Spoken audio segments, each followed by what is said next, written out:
एक नेक बाप था जिसने पूरी जिंदगी इज्जत और सच्चाई से गुजारी। उसने कभी किसी का हक नहीं मारा, कभी गलत रास्ता नहीं अपनाया। मगर एक दिन गरीबी ने उसकी जिंदगी में ऐसा तूफान लाया कि सब कुछ हिल गया। हालात इतने खराब हो गए कि छोटे छोटे बच्चे भूख से बिलखने लगे।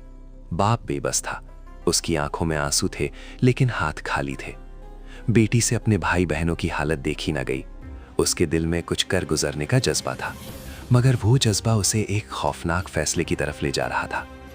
बेटी ने सोचा कि अगर वो खुद को कुर्बान कर दे तो शायद घर की भूख मिट जाए। उसे और कोई रास्ता नजर नहीं आ रहा था। वो बिना किसी को बताए घर से निकल पड़ी। चलते चलते वो ऐसे इलाके में पहुंच गई जहां जिस्म फरोशी का धंधा चलता था। वहां कम उम्र लड़कियों की भीड़ थी। उसका दिल जोर जोर से धड़क रहा था, कदम कांप रहे थे। फिर भी उसने हिम्मत की और लोगों की तरफ देखने लगी ताकि कोई उसे देखे और बुलाए। लेकिन हैरानी की बात यह हुई कि किसी ने उसकी तरफ नजर उठाकर भी नहीं देखा। लोग आते गुजर जाते मगर कोई उसकी तरफ ध्यान नहीं देता। वो जवान थी, खूबसूरत थी, फिर भी जैसे वो वहां थी ही नहीं। वक्त गुजरता गया और शाम हो गई। वो थक चुकी थी, दिल टूट चुका था, शर्म से उसका सर झुका हुआ था। खाली हाथ वो घर लौटने लगी। घर पहुंची तो बाप दरवाजे पर खड़ा था। उसकी आंखों में चिंता थी। उसने पूछा, बेटी कहाँ चली गई थी? मैं तुम्हें हर जगह ढूंढता रहा। बेटी रो पड़ी। उसने कहा, अब्बू अल्लाह के लिए मुझे माफ़ कर दे। मैं अपने भूखे भाई बहनों को देख नहीं पाई। मैं गलत रास्ते पर जाने निकली थी, मगर अल्लाह ने मुझे बचा लिया। अब्बू वहाँ किसी ने मेरी तरफ देखा तक नहीं। मैं जैसे आग के बीच खड़ी थी, मगर अल्लाह ने मुझे जलने से बचा लिया। बाप ने सारी बात सुनी।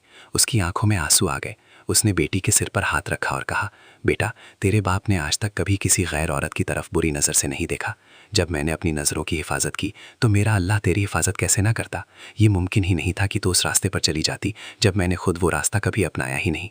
उसने आगे कहा, बेटी नज़र की हिफाजत बहुत ज़रूरी है। नज़र ही अच्छाई और बुराई के बीच का रास्ता होती है। आज अगर इंसान अपनी नज़रें झुका ले तो उसकी इज्जत भी बचती है और उसकी औलाद भी महफूज रहती है।